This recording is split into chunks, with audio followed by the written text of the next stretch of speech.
Habang nag-aalangan ang mga kasamahan, iginiit niyang may sapat pa siyang oras, at dapat silang magpahinga. Tumawa si Mary at sinabing masaya siya basta't hindi umiinom ng alak si Chris, na ikinatuwa naman ng binata kahit may pangungulila sa tunay na serbesa.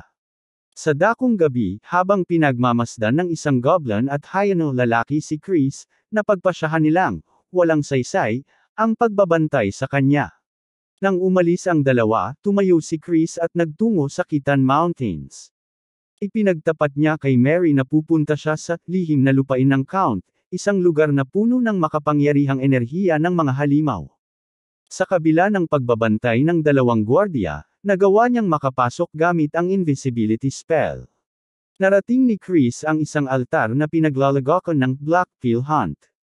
Ayon sa alamat, ang pagkuha ng itim na Pildores ay nangangailangan ng pag-aalay ng buhay ng isang nilalang sa pamamagitan ng labis na takot, isang prinsipyong ginamit ng pamilya Tyren upang mangibabaw sa mga halimaw. Habang nagmumuni-muni, biglang lumitaw ang babaeng may hitsura ng Sorrow, na nagpaliwanag na ang takot at kagalakan ay magkaugnay na emosyon, at doon nagmumula ang kapangyarihan ng itim na Pildores. Sinabi ni Chris na nakita niya si Lena, at sa kanyang mga naunang pahayag, balak nitong nakawin ang ultimate technique ng pamilya nito. Nilayon niyang hayaan ang cage off na magwala matapos painumin ng aphrodisiac na hinaluan ng iba't ibang sangkap, saka monopoliyahin ang Black Pill. Gayunman, dahil kulang sa oras para nakawin at matutunan ang teknik, napilitan siyang gumamit ng alternatibong paraan. Bigla niyang naramdaman ang isang mahiwagang kuryente sa paligid, at nagtaka siya kung nadiskubre na siya. Nang matukoy ang pinagmulan nito, nagpasya siyang imbestigahan. Habang papalalim sa kagubatan, natagpuan ni Chris ang isang yungib. Bago pumasok, isinuot niya ang kanyang hood, at agad niyang naramdaman ang isang nakapangangilabot na pulang aura na puno ng puot. Nasambit niya na ito ay isang top-rank barrier ng madilim na mahika. Nagtaka siya kung ito nga ang kanyang inaakala, isang crevice na nag-uugnay sa mundo ng tao at Gehenna, ang daigdig ng mga demonyo. Sa naisip niyang subukang iliga ang cage off sa lugar na ito gamit ang kanyang mga preparasyon. Umiti siya ng mapanudyo habang nagsabing, maghihintay siya sa pangangaso. Sa kisame, may paniki na lihim na nagmamasid sa kanya. Nang umalis si Chris, ipinakita ng paniki ang tunay na anyo nito, si Simon, na nagsabing hindi niya inasahang magiging kawili-wili ang batang ito. Pinarangalan niya ang tusong pagpapanggap ni Chris bilang isang tanga para makapasok sa ipinagbabawal na lugar. Dahil dito, naisipan ni Simon na maglaro ng mas masamang biro. Lumapit ito sa portal ng Gehenna, saka tinusok ang kanyang kamay para maglabas ng dugo. Habang sinisipsip ng lupa ang dugo, may tinig na nagtanong kung ano ang kanyang hiling. Nagpasya si Simon na mag-summon ng demonyo. Kinabukasan, nagsimula ang pangangaso. Itinirik ni Alo at ng kanyang grupo ang bandila sa lupa. Naroon din si Chris, na nanliliber sa pagiging cool ni Alo matapos matalo noong nakaraan. Inutusan ni Alo ang lahat na iliga ang cage off sa altar, habang ang mga taga-bantay ay mananatili sa kanya. Nakita ni Simon ang eksenang ito, at napansin din siya ni Chris. Pinagtawanan ni Chris ang grupo ni Alo at sinabing mas mabuti pang siya na ang magbantay ng bandila. Habang nagpapahinga siya sa ilalim ng puno, ibinulong niyang lahat ay papasok sa kanyang bitag. Dala niya ang kanyang dagger at ash peel para sa planong ito. Biglang lumitaw ang cage off, isang rank 4 na halimaw. Nagulat si Chris sa hitsura nito, parang nakakatuwa at derpy, kaysa nakakatakot. Sinubukan ni Alo na gumamit ng subjugation art, ngunit biglang nagbago ang mata ng halimaw. Sumigaw ito at sinugod si Alo, na napaurong sa takot. Nagkalat ang lason mula sa mga tentakulo nitong balahibo. Sinubukan ng grupo ni Alo na depensahan ang sarili, ngunit sinabi ni Chris na wala itong silbi dahil sa aphrodisiac na ibinigay niya sa halimaw. Nagulantang si Alo nang iligtas siya ni Chris, na pumagitna gamit ang banal na espada. Inalok ni Chris ang tulong kapalit ng pagtawag sa kanyang kuya, ngunit tumanggi si Alo. Sa huli, napilitan itong humingi ng tuloy. Ginamit ni Chris ang kanyang bersyon ng subjugation art, sinakal ang cage off gamit ang tanikala, at sumakay sa likod nito. Nagmadali siyang pumunta sa direksyon ng crevice, sa kabila ng babala ni Aloy. Tumango si Chris, tila may nalalaman na mula pa noong nakaraang gabi. Mabilis niyang tinungo ang kinaroroonan ng Cash-Off, na biglang nagpakita ng matinding galaw. Sinabi niyang tiyak na unang beses nitong nasaksihan ang kasamaan ng Gehenna. Inutusan niya ang Cash-Off na matakot, habang ang mga matang dating matingkad na pula ay biglang nagdilaw. Habang hinigpitan ni Chris ang hawak sa kanyang patalim, tinaga niya ang hayop hanggang sa ito'y tuluyang mamatay. Dumating ang iba pang kasamahan, nag-aalala sa kalagayan ni Chris at nagbabala sa panganib ng kuweba. Hinimok ni Chris na huwag silang matatakutin at nagtanong kung ano ang gagawin kung ash peel ang nakuha imbes na black peel.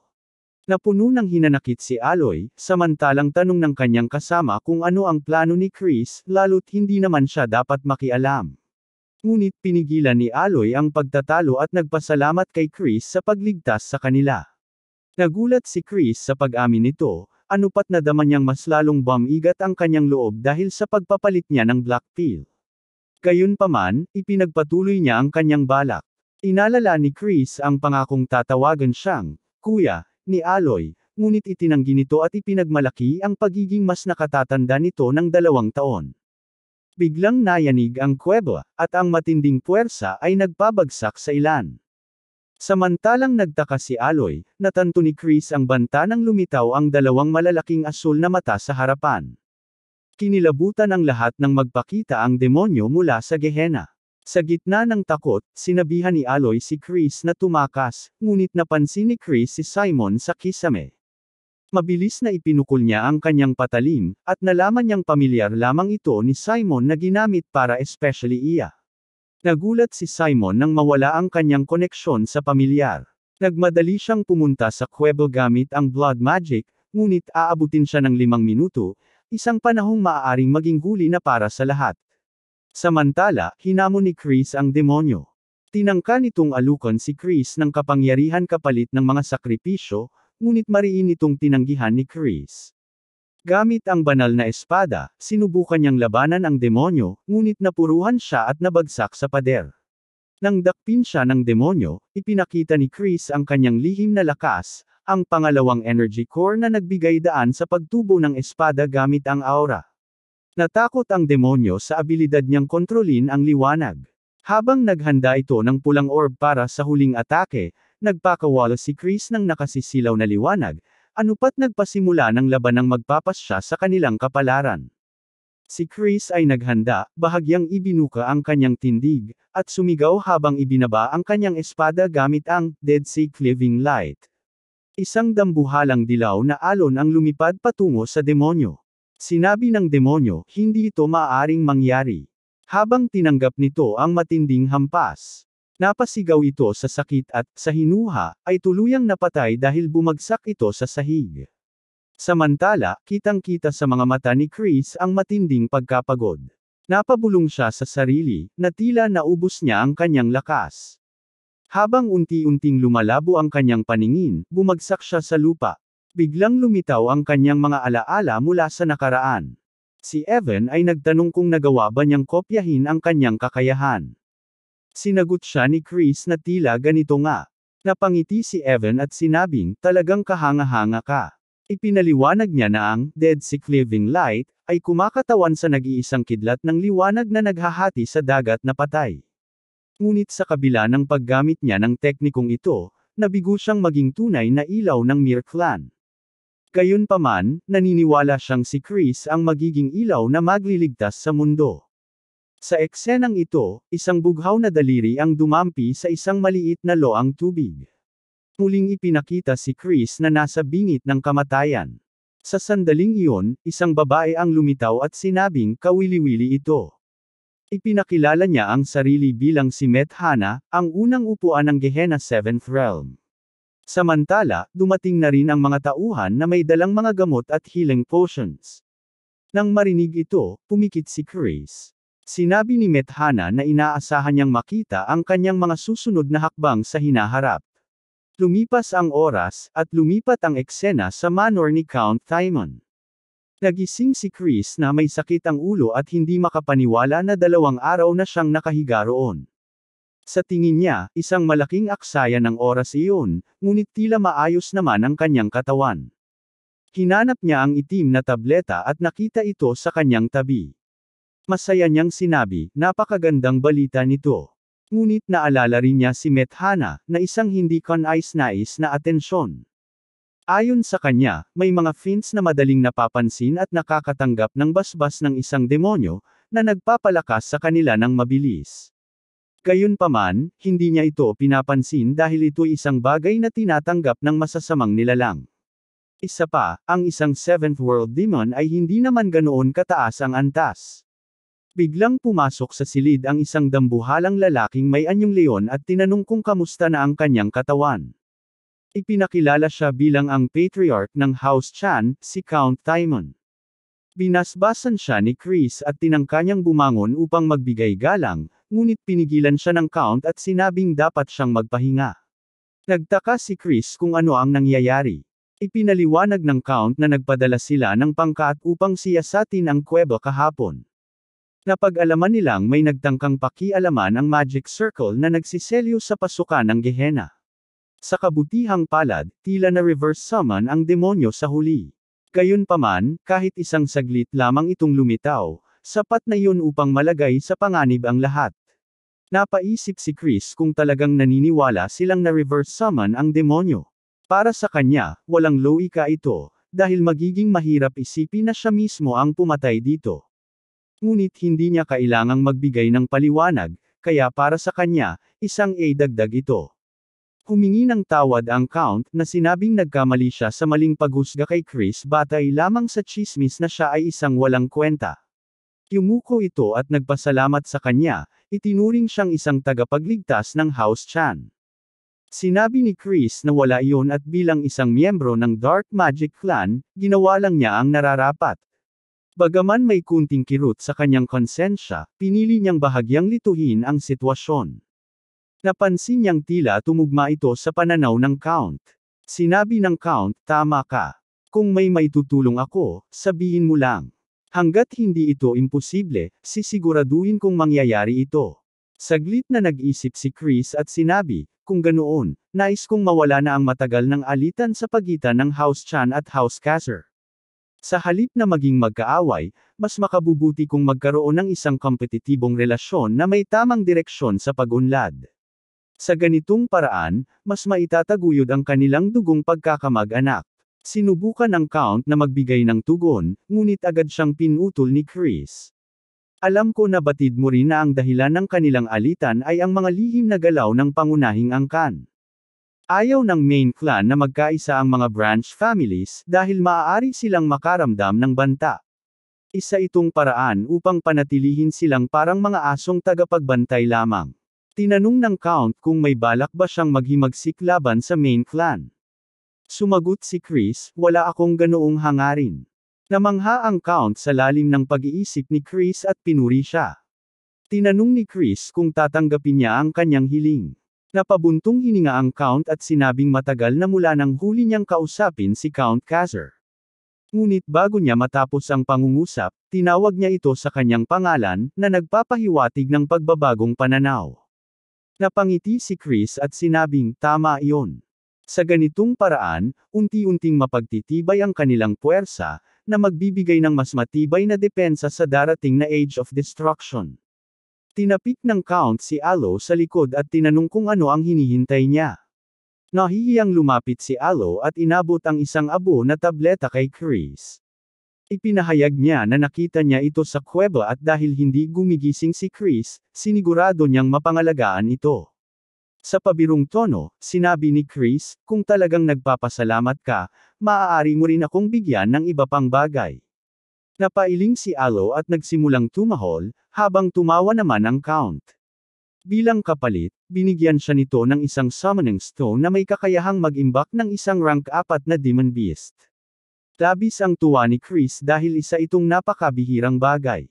Idinagdag pa ng Count na gagawa siya ng ulat upang payagan si Chris na lumahok sa Sacred Dark Hour, at hiniling niya ang tagumpay nito. Lubos na nagpasalamat si Chris sa regalo at suporta. Habang umaalis ang Count at si Alo, ngumiti si Chris at tinawag ang isang taong nagtatago sa likod ng kurtina. Isang pulang aura ang lumitaw at lumabas si Simon. Sinabi niyang tulad ng inaasahan, hindi ito isang aksidenteng natuklasan mo ako. Hindi ko akalain na makikita mo ako kahit na hindi man lang ito namalayan ng Count. Si Chris ay nagsabing naaamoy niya ang bakas ng dugo. Ipinakilala ni Simon ang sarili bilang punong butler ng Dark Magic Clan. Nagtaka si Chris kung nangangahulugan ba ito na siya ang tauhan ng Elder Head. Kasabay nito, sinubukan niyang alalahanin kung saan niya narinig ang pangalang Simon noon. Napagtanto niyang ito ang Panginoon ng Blood Shadow Mages, isang grupo ng mga baliw na hindi kumikilala sa pagitan ng Magic Empire at Dominion of Light. Kilala sila sa walang habas na pagpatay at terorismo. Ang kanilang pinuno ay isang fiend na umabot sa antas ng 8 bituin, at sa pagtatapos ng Age of Destruction, siya ay naging 9 na bituin at naging ika-10 Demon King. Hindi na niya mabilang kung ilang beses silang muntik nang mamatay dahil sa pinunong iyon. Dagdag pa rito, si Simon mismo ay dugo at laman ng Demon King of Carnage. Namangha si Simon at sinabing hindi niya inaasahan na magiging ganito kagaling ang batang Panginoon. Higit pa roon, nagawa pa nitong puksain ang isang demonyo. Sinabi ni Chris na sigurado siyang siya lamang ang nakagawa noon. Tinanong siya ni Simon kung nakita niya ang Dead Sick Living Light, ngunit itinanggi ito ni Chris, sinasabing wala siyang ideya sa sinasabi nito. Umiti si Simon at sinabing halatang nagkukunwari siya. Pagkatapos nilang puntahan ang kuweba, nalaman niyang wala ni isang bakas ng katawan ng Demon King, na tila ganap itong nabura at hindi na reverse summon. Labis ang paghanga niya sa kakayahan ni Chris at gusto niyang malaman kung paano ito ginawa, dahil tiyak na iuulat niya ito sa Elder Clan Head. Tinanong ni Chris kung bakit niya kailangang isiwalat ang kanyang lihim na kakayahan. Ipinaalala ni Simon na iuulat ito sa Elder Clan Head, ngunit sumagot si Chris na kung siya ang Elder Clan Head, mas pipiliin niyang maging isang mandaragit na itinatago ang kanyang mga pangil hanggang sa huli, kaysa maging isang taong madaling mabasa. Nagulat si Simon at sinabing talagang kawili-wili si Chris. Itinanong naman ni Chris kung hindi ba siya magpapakumbaba at hihingi ng paumanhin. Nagtaka si Simon kung bakit kailangan niyang humingi ng tawad. Ipinaliwanag ni Chris na mahirap malaman ang pagkakaiba ng reverse summoning at ganap na pagkalipol gamit lamang ang mga bakas, kaya inakala ng Count na ito ay isang reverse summoning. Ngunit tiyak na may dahilan kung bakit iba ang paniniwala ni Simon. Napakadali nitong intindihin, dahil siya mismo ang summoner. Isang kaso ng Demon King summoning kung saan muntik nang mamatay ang isang miyembro ng kanilang angkan ay tiyak na malaking balita na maaaring umabot sa Elder Clan Head. Sinabi ni Simon na aakuin niya ang responsibilidad. Nagpasya si Chris na panatilihing lihim ito at sinabi kay Simon na dapat niyang tandaan ang utang na loob. Nagulat si Simon at tinanong kung ito ba ay isang kasunduan. Tumango si Chris at sinabing mainam kung ganoon ang kanyang interpretasyon. Sumang-ayon si Simon at sinabing hindi niya malilimutan ang awa na ipinakita sa kanya ni Chris. Nagustuhan niya ang kanilang pagkikita at umaasa siyang magkikita silang muli sa lalong madaling panahon, lalo na sa pagdating ni Chris sa main clan. Ipinaliwanag ni Chris na si Simon ay isang mahalagang tao sa darating na Age of Destruction, kaya kailangan niyang bumuo ng koneksyon rito upang mabago ang hinaharap. Sa susunod na eksena, lumulutang sa ere ang mga bagahe ni Chris habang sinasabi ni Mary na natapos na niya ang paghahanda para sa kanilang pag-uwi. Pinuri siya ni Chris sa kanyang mahusay na trabaho. Biglang bumukas ang pinto at sumilip si Alo, nagtanong kung paalis na siya. Ipinaalala ni Chris na dapat niyang gamitin ang tamang titulo. Naguluhan si Alo at nagtanong kung ano ang ibig niyang sabihin. Ipinaliwanag ni Chris na pinalagpas niya ito kahapon sa harap ng Count, ngunit isang pangako ay isang pangako, mula ngayon, kailangan na siyang tawaging kuya. Tumanggi si Alo, sinabing mas matanda siya ng 2 taon kaysa kay Chris. Tinanong ni Chris kung may gusto siyang sabihin. Sinabi ni Alo na pumunta siya upang bigyan siya ng babala. Nang marinig niyang tinawag siyang pamilya, pakiramdam niya ay hindi tama na hayaan na lang ito. Sinabihan niya si Chris na mag-ingat, lalo na dahil alam niyang ang pinakatutol sa kanyang pagsali sa Sacred Dark Rite ay si Young Master Loin. Ipinaliwanag niyang kahit kapwa nila dalawang bituin, malaki pa rin ang agwat ng antas ng mga miyembro ng pangunahing pamilya kumpara sa mga sanga ng angkan. Mayroon silang pinakadakilang elixir, ang pinakamalalakas na teknik, at mga basbas ng dark magic.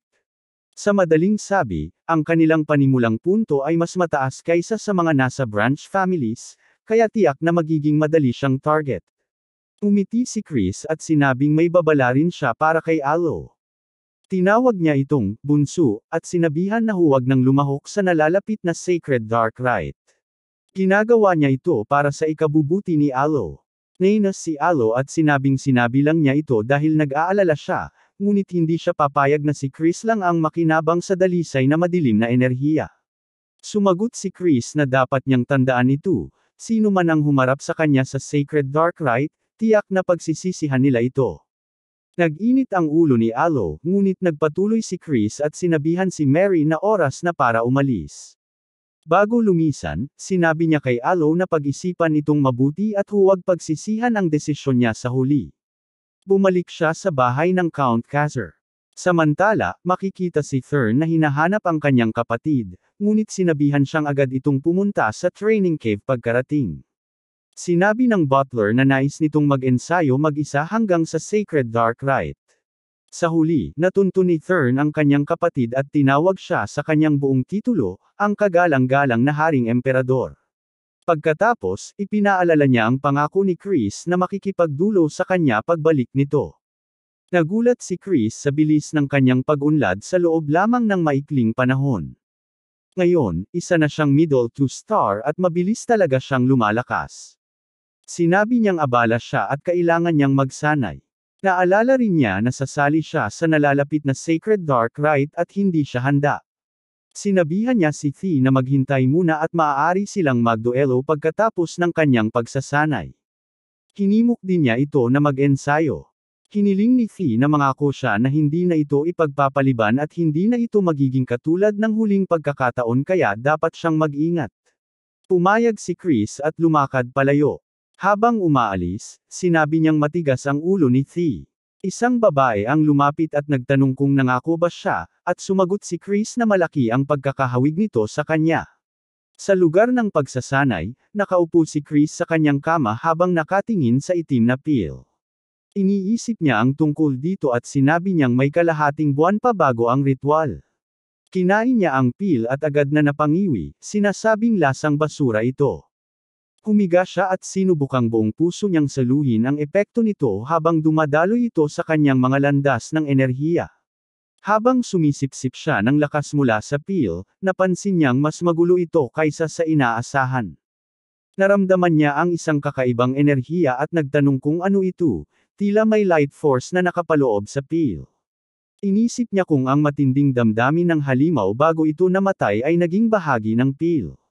Napagtanto niyang ito ang dahilan kung bakit mahirap itong saluhin ng mga fiend, ngunit hindi ito hadlang sa kanya. Ipinagpatuloy niya ang pagsipsip ng enerhiya sa lahat ng kanyang landas at sinabi niyang ang tanging natitira ay ang light force. Karaniwan, ang mga fiend ay nagtatanggal ng enerhiyang ito sa tulong ng kanilang guro, ngunit naisip niyang bakit niya sasayangin ang isang napakagandang bagay. Pinili niyang ipunan ito sa kanyang light core at saluhin ang parehong light at dark energy ng sabay-sabay. Habang dumadaloy ang magkabilang enerhiya sa kanyang katawan, sinipsip niya ang lahat ng taglay ng pil. Nang iminulat niya ang kanyang mga mata, isang matinding liwanag ang lumabas, ngunit muli niya itong ipinikit upang ipakita ang kadiliman. Maya-maya, isang babae ang nagsabi sa isang tauhan na pumasok. Nagulat ito tungkol sa imbestigasyong ipinag-utos niya. Sinabi nitong sa panahon ng pangangaso ng Black Pill, may insidenteng naganap kung saan isang demonkin ang nasummon, ngunit may isang nakaligtas. Humingi siya ng paumanhin sa tagal ng imbestigasyon dahil inalam din niya ang buong pangyayari. Pinuri siya ng babae at tinanong kung may iba pa siyang nais malaman. Nang wala na siyang tanong, umalis na ito. Habang tinitingnan niya ang larawan ni Chris, nalaman nating ang kanyang pangalan ay Eidline.